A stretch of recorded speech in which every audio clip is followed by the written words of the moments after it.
हिमाचल सरकार के संयुक्त उपक्रम SJVN कोरोना महामारी से लड़ने के लिए स्वास्थ्य सेवाओं को सुदृढ़ करने में सरकार का लगातार सहयोग कर रही है। आज देश की सबसे बड़ी भूमिगत जल विद्युत परियोजना निर्माता Nathpa Jhakri hydro power station ने रामपुर के खनेरी चिकित्सालय को एक्सरे प्लांट डोनेट किया। इसके अलावा विभिन्न सर्जिकल उपकरण भी दिए। ऊपरी क्षेत्र के 4 जिलों को स्वास्थ्य सेवाएं उपलब्ध कराने वाले 200 बिस्तर वाले खनेरी चिकित्सालय में इससे पहले 2 वेंटिलेटर, पीपी किट, अन्य कोरोना से बचने का सामान परियोजना की ओर से दी जा चुकी है। डोनेशन जितना सामाजिक कार्य में करे अच्छी बात है, और एक महामारी जब देश में फैला हुआ है, हिमाचल में फैला हुआ है, पूरे प्रदेशों में, भारत सब जगह फैला हुआ है, ऐसे समय में हमारा थोड़ा भी सहयोग अगर देश के प्रति होता है हमारे लिए सौभाग्य है। इसी संदर्भ में हमारे पास एक एक्सरे मशीन जो अवेलेबल है, हम उसको खनेरी हॉस्पिटल जो यहाँ के लोगों के काम आएंगे और वहाँ के डॉक्टर्स उसको यूज करेंगे। इस प्रकार उनके लिए एक सहयोग का काम आएगा। हिमाचल प्रदेश उच्च न्यायालय और ग्रीन ट्रिब्यूनल के आदेशों की सरेआम धज्जियां उड़ाई गई हैं। आदर्श वेलफेयर सोसाइटी धोनकोठी ने बरमाणा सीमेंट कंपनी द्वारा लॉकडाउन के समय खदान क्षेत्र में काटे गए सैकड़ों पेड़ों के मामले की शिकायत डीसी बिलासपुर से की है। इस शिकायत पत्र में कहा गया है कि जिस क्षेत्र में पेड़ काटे गए हैं वह क्षेत्र खदान क्षेत्र के सेफ्टी जोन के पास है, जहां पर रिहायशी बस्तियां भी हैं और यहां पर इन पेड़ों को काटने की कोई आवश्यकता नहीं थी। इससे पर्यावरण को भारी नुकसान पहुंचा है और काटे गए पेड़ों में लगभग 530 पेड़ चीड़ के थे। सोसाइटी ने मामले की उच्च स्तरीय जांच करवाने की मांग की है। हमारे ACC माइनिंग का जो बफर जोन है उसमें चीड़ के दरख्त 500-600 दरख्त जो है काट दिए गए। हमने परमिशन की कॉपी मांगी, परमिशन की कॉपी हमें नहीं बताई गई और जिलाधीश महोदय से आज एक ज्ञापन देने के लिए आए हम लोग और उनको ज्ञापन दे रहे हैं कि इसके ऊपर तुरंत कार्रवाई की जाए। जिला कुल्लू में लॉकडाउन के दौरान भी कुल्लू पुलिस की कार्रवाई लगातार जारी है। कुल्लू पुलिस की टीमें ग्रामीण क्षेत्रों का रुख कर नशे की खेती को नष्ट करने में जुटी हुई है। जिला कुल्लू के उजी घाटी के पतलीकुल के साथ लगते हिमरी गांव में भी पुलिस ने नशा तस्करों पर बड़ी कार्रवाई अमल में लाई है। कुल्लू पुलिस की टीम ने हिमरी गांव के साथ लगते खेतों में अफीम की बड़ी खेती को नष्ट किया है। पुलिस ने 27,000 अफीम के पौधे को नष्ट किया। पुलिस से मिली जानकारी के अनुसार उन्हें सूचना मिली कि यहां कुछ खेतों में अफीम के पौधे लहलहा रहे हैं। सूचना के आधार पर पुलिस तुरंत मौके की ओर रवाना हुई। पुलिस टीम गाँव पहुंची तो उन्होंने देखा कि गाँव के साथ लगते कुछ क्षेत्रों में अफीम की खेती की गई है, जिसके चलते पुलिस ने तुरंत अफीम की खेती को नष्ट कर दिया। इस लॉकडाउन के दौरान जो है हमारा जो अफीम की खेती है इस वक्त काफ़ी बढ़ जाती है। जो आजकल जो ये मंथ चल रहा है, तो इसमें समय समय पर सभी थानों को जो दिशा निर्देश SP साहब द्वारा दिए गए हैं कि वो विभिन्न इलाकों का दौरा करें और जो अफीम की अवैध खेती की जा रही है उसको आइडेंटिफाई करें और उसको डिस्ट्रॉय करें। तो इसी संदर्भ में आज सुबह भी पतलीकुल थाने के जो इलाके में हिमरी विलेज है उसके वहाँ पे पतलीकुल थाने की टीम गई थी। तो वहाँ पे लगभग दोनों स्थानों को मिला के जो 27,000 पॉपी प्लांट हैं वो मिले और उनको वहाँ पे जो ये प्लांट्स है अभी ये पता नहीं चल पाया है किसने वहाँ पे लगाए थे। तो इसके लिए जो है इनका डिमार्केशन कराया जाएगा, उसके अकॉर्डिंग जो अक्यूज्ड आइडेंटिफाई होगा उसको अरेस्ट किया जाए। जिला कुल्लू के मुख्यालय ढालपुर स्थित बने सर्कुलर रोड में अब पैदल चलने वाले लोगों को कोई परेशानी नहीं होगी। नगर परिषद कुल्लू के द्वारा सर्कुलर रोड में रेलिंग लगाने का काम शुरू कर दिया गया है, जिससे अब वाहन और पैदल चलने वालों के बीच उचित दूरी बनी रहेगी। जिला कुल्लू के मुख्यालय ढालपुर में बने सर्कुलर रोड में अब रेलिंग लगाने का काम शुरू कर दिया गया है। हालांकि नगर परिषद कुल्लू के द्वारा यह कार्य पहले से ही किया जा रहा था, लेकिन कोरोना के चलते लगे कर्फ्यू के कारण इस कार्य को रोक दिया गया था। अब लॉकडाउन में कई निर्माण कार्यों में छूट मिलने के बाद नगर परिषद कुल्लू के द्वारा इस कार्य को एक बार फिर से शुरू कर दिया गया है। कुल्लू के कॉलेज गेट से लेकर भुट्टी चौक तक नगर परिषद के द्वारा सर्कुलर रोड का निर्माण किया गया है, जहाँ पर वाहनों की आवाजाही होती है ताकि मुख्य सड़कों पर वाहनों का दबाव कम किया जा सके।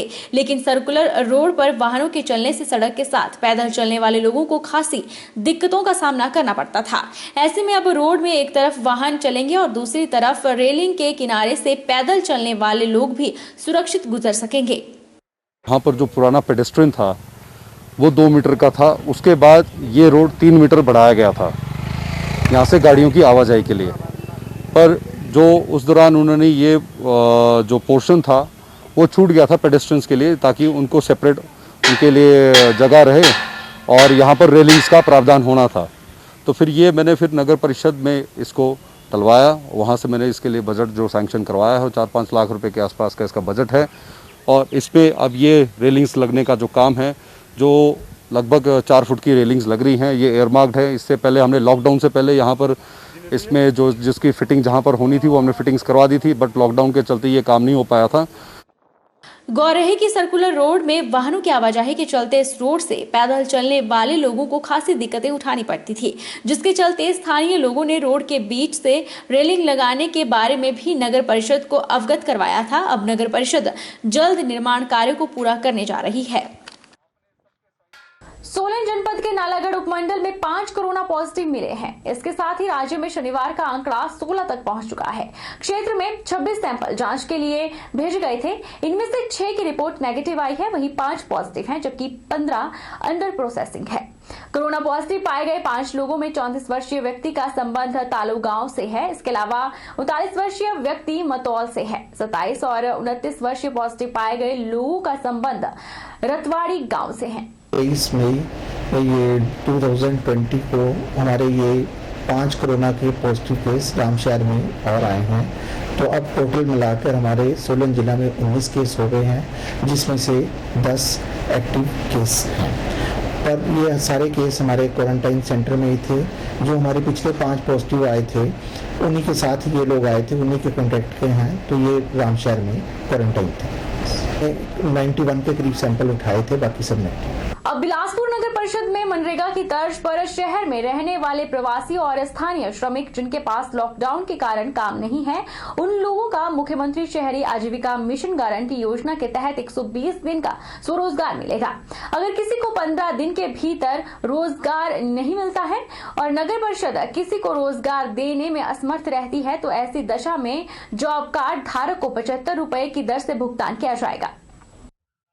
नगर परिषद की कार्यकारी अधिकारी उर्वशी वालिया ने कहा कि इस योजना में उन सभी लोगों को जोड़ा जाएगा जिन लोगों की कोविड-19 लॉकडाउन और कर्फ्यू के कारण नौकरियां और काम धंधे बंद हो गए हैं। इसके अलावा जो प्रवासी मजदूर यहां पर रह गए हैं, उन्हें मुख्यमंत्री शहरी आजीविका मिशन गारंटी योजना के तहत 120 दिन का स्वरोजगार मिलेगा। अगर किसी को 15 दिन के भीतर रोजगार नहीं मिलता है और नगर परिषद किसी को रोजगार देने में असमर्थ रहती है, तो ऐसी दशा में जॉब कार्ड धारक को 75 रुपए की दर से भुगतान किया जाएगा। लेकिन इसके लिए अपने अपने वार्ड के पार्षद के माध्यम से जॉब कार्ड बनवाने के लिए पंजीकरण करवाना होगा। नगर परिषद द्वारा 23 मई से जॉब कार्ड बनाने का कार्य शुरू कर दिया जाएगा। उधर नगर परिषद अध्यक्ष सोमा देवी ने भी लोगों से मुख्यमंत्री शहरी आजीविका मिशन गारंटी योजना का लाभ उठाने के लिए आगे आने का आह्वान किया है। से गांव में मनरेगा चलता था, उसी तर्ज पर यहाँ पर भी कोई इस तरह की योजना होनी चाहिए। और ये योजना मुख्यमंत्री महोदय ने हाल ही में लागू कर दी है और इस योजना का नाम है मुख्यमंत्री शहरी आजीविका गारंटी योजना। और इस योजना का जो मतलब है या इसमें जो महत्वाकांक्षा गवर्नमेंट की रही है वो ये है कि आपके जो शहर में जो लोग आज की डेट में जो कोविड-19 के समय पे बेकार घरों में बैठे हैं, काम नहीं है, काम की वजह से नहीं जा पा रहे हैं, उन लोगों को हम यहाँ पे रोजगार दें। चाहे वो किराए के मकान में रहते हैं, चाहे वो प्रवासी हैं, चाहे वो हमारे रहने शहर में चाहिए, उनका एक हमें पार्षद से ही लिख के ये आ जाए कि ये लोग जो हैं प्रवासी हैं लेकिन लंबे समय से यहाँ रह रहे हैं, किराए के मकान में रहते हैं, तो उनको भी रोजगार दिया जाएगा। और हम एक आज जो बैठक नगर परिषद करने जा रही है उसमें सारी गाइडलाइन इनको बता दी जाएंगी। हिमाचल प्रदेश में कोरोना वायरस के ज्यादा पॉजिटिव मामले सामने आए हैं। कोविड-19 को लेकर चंबा प्रशासन पूरी तरह से अलर्ट है। चंबा पुलिस द्वारा जिला चंबा की सारी बाउंड्री सील कर दी गई है। चंबा जिला की हर बाउंड्री पर पुलिस और होमगार्ड कर्मी सेवाएं दे रहे हैं। जिला के कटोरी बंगला में प्रशासन द्वारा रेड जोन से आने वाले व्यक्तियों को क्वारंटाइन सेंटर में भेजा जा रहा है। आज काफ़ी गाड़ियां आ रही हैं। जो रेड जोन से आ रहे हैं लोग चंबा वापस पास लेके उनको बॉर्डर का टाइम भेजा जा रहा है। जैसा कि स्टेट गवर्नमेंट के भी निर्देश हैं और डीसी साहब के भी ऑर्डर्स हैं कि जो रेड जोन से आ रहे हैं उनको इंस्टीट्यूशन क्वारंटाइन किया जाए। तो उसमें 2 ऑप्शंस हैं। जो पे करना चाहते हैं पे कर सकते हैं, उनको पेड क्वारंटीन की फैसिलिटी है। बाकी लोग हैं उनके लिए गवर्नमेंट क्वारंटीन सेंटर्स बनाए गए हैं।